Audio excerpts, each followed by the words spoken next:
প্রিয় সাংবাদিক ভাইরা, আপনারা জানেন জাতীয় নাগরিক কমিটি এবং বৈষম্য বিরোধী ছাত্র আন্দোলনের পক্ষ থেকে আমরা ঘোষণাপত্রের দাবিতে শহীদ মিনারে পুরো বাংলাদেশ থেকে একটি আন্দোলনের ডাক দিয়েছিলাম।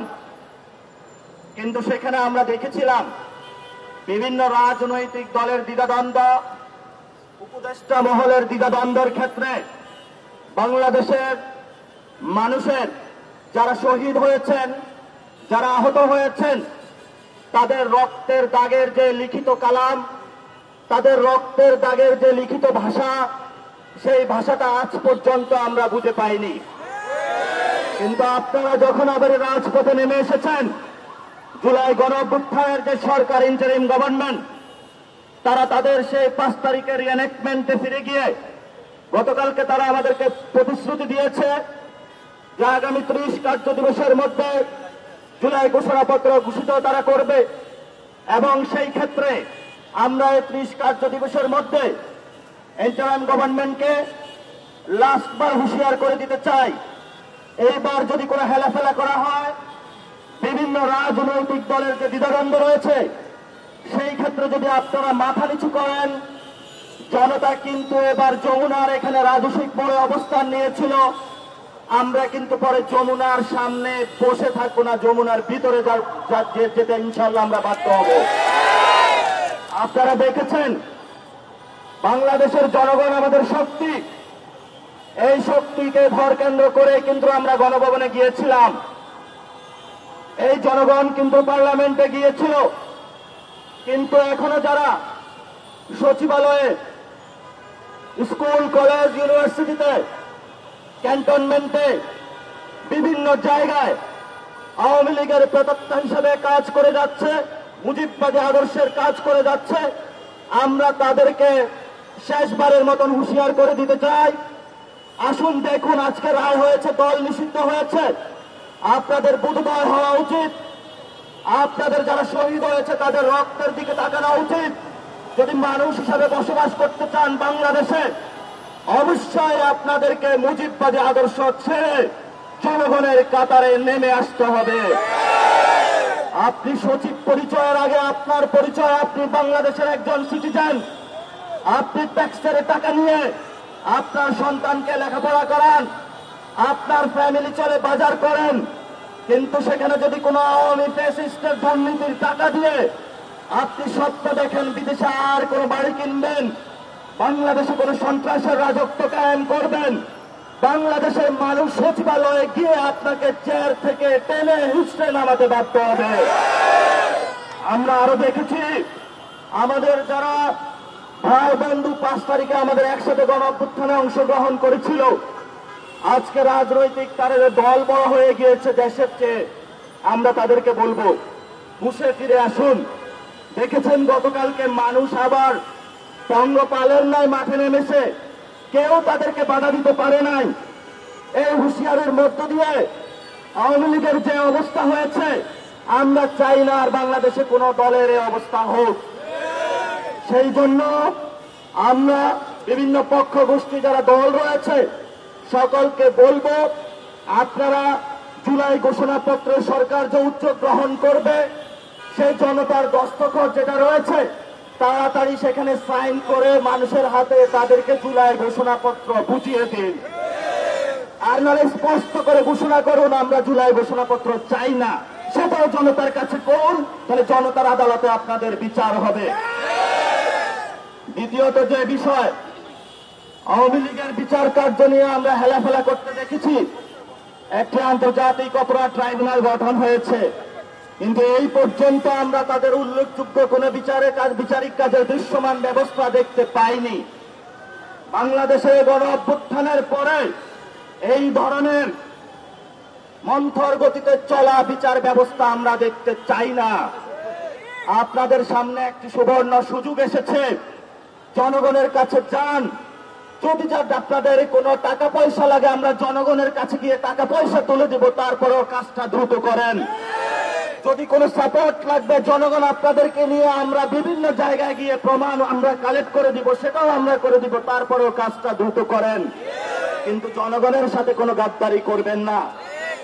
আমরা অতি দ্রুত গতিতে বর্তমান যে ট্রাইব্যুনালটা রয়েছে এটার সংস্কার এবং আরেকটি ট্রাইব্যুনাল ওপেন করার জন্য সরকারকে অনুরোধ জানাচ্ছি এবং সরকারকে বলবো আপনারা এই বিষয়ে দ্রুত গতিতে উদ্যোগ নিন এবং আমাদের যে আইন মন্ত্রণালয়ের আমাদের শ্রদ্ধেয় শিক্ষক আসিফ স্যার আছেন, আপনি অনেক সহযোগিতা করেছেন, আপনি অনেক হেল্প করেছেন, কিন্তু আমরা সন্তুষ্ট নই। জনগণ আমরা আরো বেশি কিছু দেখতে চাই, কারণ আইন মন্ত্রণালয়ের চেয়ারটা রক্তের উপরে হয়েছে। এই রক্তের চেয়ারে বসে আপনি রক্তের সাথে কোনো গাদ্দারি করতে পারবেন না। আপনাকে দ্রুত গতিতে যারা মজলুম ছিল তাদের বিচার কার্য বুঝিয়ে দিতে হবে। আর যদি আপনি না দিতে পারেন তাহলে জনতা তার আদালত বসে বা আদালতের মাধ্যমে আমরা বিচার কার্য সম্পন্ন করব।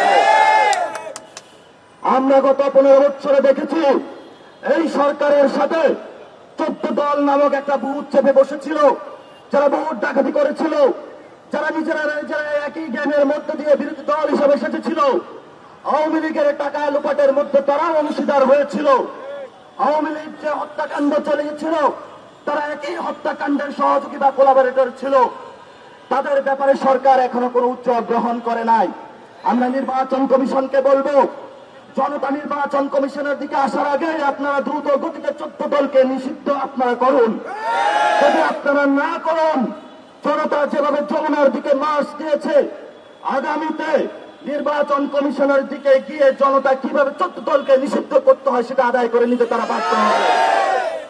আমরা আরো বলতে চাই, গত 15 বছরে বাংলাদেশের যে ফ্যাসিস্ট শক্তি আওয়ামী লীগ, দিল্লির সহযোগিতায় আমাদের পকেটের টাকাগুলো বিদেশে তারা পাঠিয়ে দিয়েছে। শেয়ার মার্কেট লোপাট করে হাজার হাজার মানুষকে তারা নিঃস্ব করেছে। বাচ্চাগুলো দুধের অভাবে মারা গিয়েছে। পিতাগুলো বাচ্চার দিকে তাকিয়ে আত্মহত্যার পথ বেছে নিয়েছে। সাংস্কৃতিক অঙ্গনে আমরা দেখেছি নতুন ভাবে কলকাতা এবং দিল্লির কিছু ফ্যাসিস্ট সাংস্কৃতিক অঙ্গনে চেপে বসেছিল, যারা আমাদের এই মুসলিম বেলুস ইসলামিক পিপলকে জঙ্গি বানিয়ে নাটক সিনেমার মধ্য দিয়ে মানুষের সাথে তারা গাদ্দারি করেছিল। তাদেরকে বিচারের আওতায় আনতে হবে। ইন্টারিম গভর্নমেন্ট এবং জনতাকে আমরা বলছি, আপনারা যদি বিচার করতে না পারেন তাহলে সংস্কৃতিকে জনতার আদালতে আমরা ইনশাল্লাহ বিচার করতে বাধ্য হব। আপনারা দেখেছেন আমাদের রাজনৈতিক অঙ্গন, যেটা আমরা 3 তারিখের ঘোষণার মধ্য দিয়ে বলেছিলাম যে আমরা একটি ফ্যাসিবাদী ব্যবস্থার বিলোপ চাই, আমরা শাসন ব্যবস্থার পরিবর্তন চাই। আমরা শুধু শাসকের পরিবর্তন চাই না, শাসক পরিবর্তন হয়েছে, ব্যবস্থার কোনো পরিবর্তন হয়নি। আরেক দল এখন সেই গণভবনে যাওয়ার পায়তারা করছে কোন সিস্টেম পরিবর্তন না করে। এই সিস্টেম আমাকে হত্যার জন্য একটি সিস্টেম বানানো হয়েছে।